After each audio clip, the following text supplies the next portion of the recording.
क्या राय है आपकी जिस तरह से मनीष कश्यप के ऊपर एफआईआर हुआ?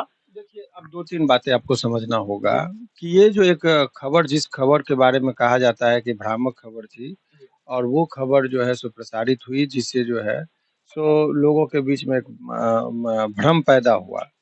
और ये धाराएँ जो इन पे ल बहुत सारे लोगों जिस धाराओं के अंतर्गत बहुत सारे कोई कोई मनीष कश्यप पे अकेले नहीं, बहुत सारे यूट्यूब चैनल पर जो पब्लिश करने वाले लोग हैं, उन लोगों पर केस हुआ जिसमें जो है सो 153 ए, 153 बी, 505 का 1 का बी 468, 471 इत्यादि धाराओं में 120 बी इत्यादि धाराओं में जो है सो ये एफआईआर दर्ज किया गया। वो आर्थिक अपराध इकाई की जो थाना है उनके द्वारा जो है सो एफआईआर दर्ज की गई। तो अब ये कानूनी रूप से जब जाना जाएगा तो देखिए इसमें 2-3 बातें यहाँ से समझ के आती हैं। पहली बात तो ये समझना चाहिए लोगों को कि ये जो एफआईआर हुआ है, तो एफआईआर में कुछ मटेरियल लोगों का कहना है कि जो वीडियो प्रसारित किया गया, वो भ्रामक थे। शुरुआती में तो ये भ्रामक थे तो इसमें सभी लोग आखिर फर्स्ट टाइम उसको पब्लिश किसने किया? तो मेन मैटर वो करता है। और यदि वो भ्रामक था, उस पर लोगों ने अपनी संज्ञान ली, तो सबसे पहले ये मामला तूल तब पकड़ा, जब माननीय मुख्यमंत्री जी जो है सो उस पर अपनी बात को देते हैं और बिहार की जो पुलिस मुख्यालय है, उसका वो एक स्टेटमेंट आता है कि ये गलत है। उसके बाद अन्य इस तरह के पोस्ट जो सोशल साइट पर दिया गया और लोगों के बीच में एक भ्रम पैदा की गई ऐसी। तो कुछ पत्रकार बंधु किसी खास व्यक्ति को टारगेट करके यदि करते, तो वो भी ये गलत है। जैसे इसमें तेजस्वी जी पर प्रहार किया गया, तेजस्वी जी का नाम का ज़िक्र किया गया, तो अब उसमें ये कहा जाता है कि एफआईआर इनके, तो वहाँ भी टेक्निकलिटीज़ है कि आप जान लीजिए कि एफआईआर जब भी होता है, यदि किया गया है, मान लीजिए ऐसे आरोप लगाया गया, तो वो पुलिस जो है सो गृह विभाग के अंतर्गत आती है और गृह विभाग के जो अभी जो है मंत्री, वो माननीय मुख्यमंत्री जी हैं। तो यदि देखा जाएगा तो मुख्यमंत्री जी की दायित्व बनती है। तो इसमें तेजस्वी जी की जो भूमिका पर प्रश्न उठ रहे हैं, तो ये हमको भी समझ में नहीं आखिर आखिर क्यों इस तरह की बातें कही गई।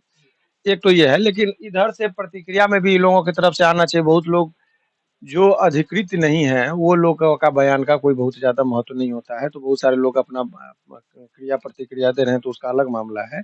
लेकिन मूल रूप से अब देखिए कानूनी रूप से आ गया है, तो ये जो कहीं न कहीं इस परिस्थिति में ये उचित होता हुआ प्रतीत नहीं होता है कि आप पत्रकार बंधु को right to speech and expression में उनका अधिकार है, तो कुछ रीज़नेबल रिस्ट्रिक्शन भी है। लेकिन आप उसमें पिक एंड चूज़ करके यदि किसी खास व्यक्तियों पर केस करते हैं, तो उसके लिए न्यायालय है। अभी उनके कार्यशैली पर आप प्रश्न नहीं उठा सकते। अब ये न्यायालय में ये चीज़ों को रखना होगा कि जिस चीज़ धाराओं के अंतर्गत ये एफआईआर दर्ज हुआ है, उस धारा में ये केस बनता ही नहीं।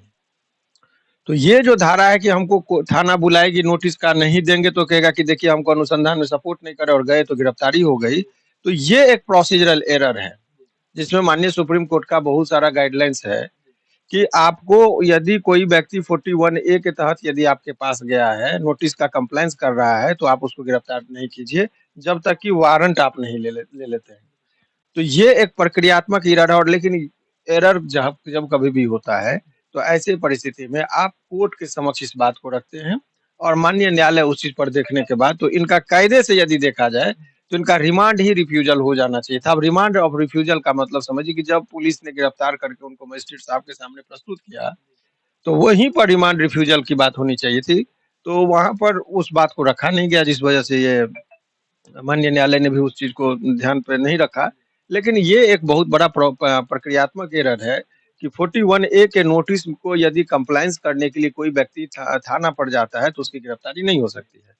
तो यही सर, बड़ा जो मनीष कश्यप पे जो डाला गया, जो आर्टिकल्स डाले गए हैं, तो क्या ये वहाँ पे जायज़ है, सही है देखिए, कानून के अनुसार? जायज़ और नाजायज़ का जो है, सो फैसला कोर्ट पर होनी चाहिए।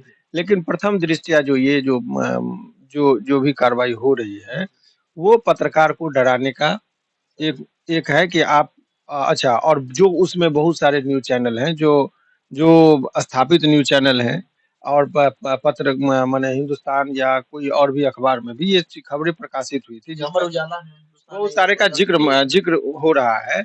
तो वहाँ से भी एक भ्रम। तो आप जो कहते हैं कि जो बड़े ओहदे वाले हैं उन पर कार्रवाई नहीं, छोटे पर, तो ये उचित प्रतीत नहीं होता है। यदि केस ही था तो सब पर होनी चाहिए थी और घबराने की ज़रूरत नहीं, न्यायालय के समक्ष उस पे एंटीसिपेटरी बेल की तरफ भी जाना चाहिए और उन लोगों को अपना बेल के लिए प्रक्रिया, जब केस हुआ है तो बेल की तरफ जाएँगे, तो बेल जो है न्यायालय से उम्मीद है कि इन लोगों को बेल मिल जाएगी। मनीष कश्यप के ऊपर ये मतलब और कहा जाए सोशल मीडिया को लेकर के जो भ्रम फैलाया जा रहा है, इसी मुद्दा को लेकर के सर ने बात किया। बाकी इस खबरों को लगातार देखिए और शेयर भी कीजिए। मिलते हैं अगले वीडियो में, तब तक के लिए जय हिंद, जय भारत।